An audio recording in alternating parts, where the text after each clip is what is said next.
Hello students, retirement of partner चल रहा है। इसमें हम एक लॉन्ग क्वेश्चन करेंगे जिसमें हमें revaluation account, partners capital account और रिवाइज बैलेंस शीट बनानी है। ये आपको तो पता ही है बेटा कि जब एडमिशन ऑफ पार्टनर होता है तो जब पार्टनर एडमिट होता है तो वो ये चेक करना चाहता है कि बैलेंस शीट में जो आइटम दे रखी है वो ऑथेंटिक है या नहीं है, तो उसका दोबारा से वैल्यूएशन करता है, मीन्स रिवैल्यूएशन अकाउंट बनता है। अपनी कैपिटल आता है तो कैपिटल अकाउंट भी बनता है, और जब दोबारा से वैल्यूएशन हो गया तो बैलेंस शीट में भी चेंजेस आती है तो रिवाइज बैलेंस शीट बनती है। ठीक है बेटा, ऐसे रिटायरमेंट के अंदर है, जब वो फर्म छोड़ के जा रहा है, ठीक है, फर्म से रिटायर हो रहा है तो वो दोबारा से वैल्यूएशन करता है बैलेंस शीट का, तो इसलिए इसमें भी रिवैल्यूएशन अकाउंट बनेगा। वो अपनी कैपिटल गुडविल लेकर जाता है, सारा जितना भी बैलेंस है वो लेके जाता है, तो इसलिए कैपिटल अकाउंट ही बनेगा और बैलेंस शीट रिवाइज बनेगी। ठीक है, तो इस क्वेश्चन में हम यही सॉल्व करेंगे। बैलेंस शीट, हमें क्वेश्चन में बैलेंस शीट दे रखी होगी।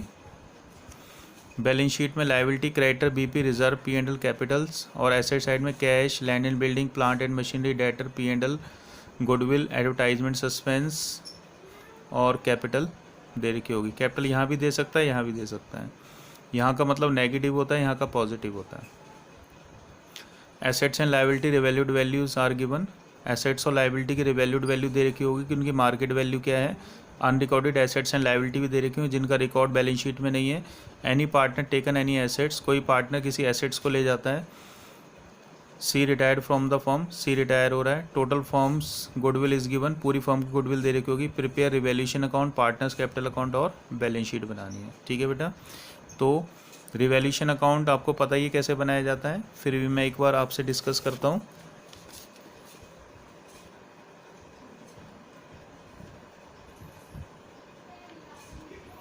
देखो, रिवैल्यूएशन अकाउंट का नेचर कैसा होता है आपका, नॉमिनल नेचर होता है।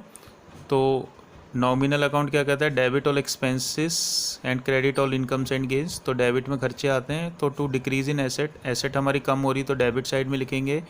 इंक्रीज इन लायबिलिटी, अगर लायबिलिटी इंक्रीज हो रही डेबिट साइड में लिखेंगे, और अनरिकॉर्डेड डेबिट साइड में। ठीक है, तो रिवैल्यूएशन अकाउंट में हम कितना अमाउंट लिखते हैं, जितने से प्रॉफिट हुआ है, जितने से लॉस हुआ है वो अमाउंट आता है।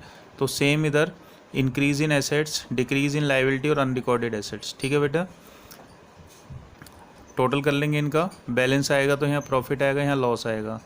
तो प्रॉफिट आया तो तीनों में डिस्ट्रीब्यूट कर लेंगे, लॉस आया तो भी तीनों में डिस्ट्रीब्यूट हो जाता है। ठीक है, आफ्टर दैट कैपिटल अकाउंट बनाओगे आप। कैपिटल अकाउंट का मैंने बताया था कि लेफ्ट वाली बैलेंस शीट से आइटम उठाते हैं, लेफ्ट वाली राइट में जाती है, राइट वाली लेफ्ट में। तो लेफ्ट में अगर बैलेंस कैपिटल का दे रखा तो by balance brought down capital आ जाएगी, इसमें तीनों की कैपिटल आ जाएगी।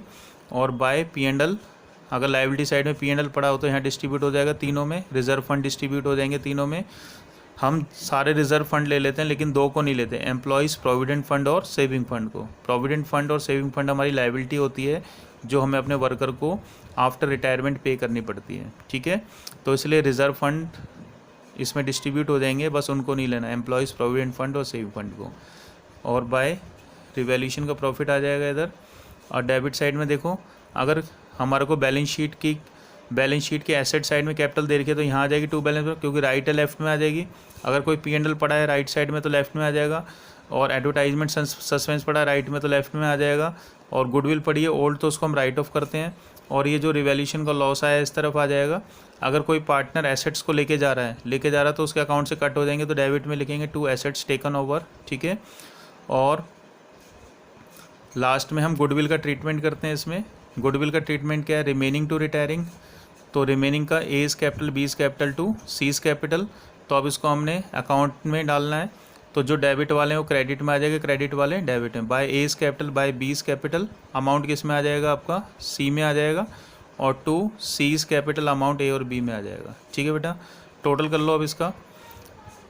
जो पार्टनर जा रहा है उसके शेयर को तो कैश और या लोन में लिखते हैं, जैसे सी फर्म छोड़ के जा रहा है तो उसके बैलेंस को हम किस में लिखेंगे, कैश में या लोन में। तो difference always right in cash, तो जो डिफरेंस है वो कैश में भी लिखेंगे और लोन में भी। तो अब कब हम कैश में लिखें, कब हम लोन में लिखें, अगर क्वेश्चन में स्पेसिफाई है कि उसके शेयर को हमने पे करना है तो देन राइट कैश, और अगर क्वेश्चन में कुछ भी स्पेसिफाई नहीं है तो क्या लिखना है उसमें, लोन। तो हम ये मान के चलते हैं एज अ लोन हमने उसके शेयर को रख लिया और बाद में हम पे कर देंगे। बैलेंस निकाल लो, यहाँ बचेगा तो टू बैलेंस सी डी, यहाँ बचेगा तो by balance C D. Clear बेटा, अब लास्ट में क्या बनती है हमारी, बैलेंस शीट। लास्ट में हमारी क्या बनेगी, बैलेंस शीट। बैलेंस शीट बना लो। वही पुराना है। All remaining liabilities are taken on revalued value.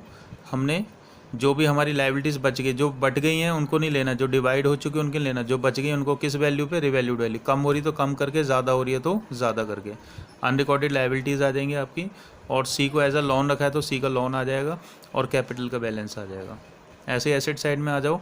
Adjusted cash या बैंक आएगा आपका। एडजस्टेड कैश बैंक कैसे निकालते हैं, जो पुराना कैश बैंक पड़ा हुआ है आपका बैलेंस शीट में, इसमें ऐड कर दो बाय वाला कैश और बैंक, और टू वाला कैश बैंक लेस को। बाय का मतलब कैश आना, टू का मतलब कैश जाना, तो जो आएगा यहाँ आ जाएगा।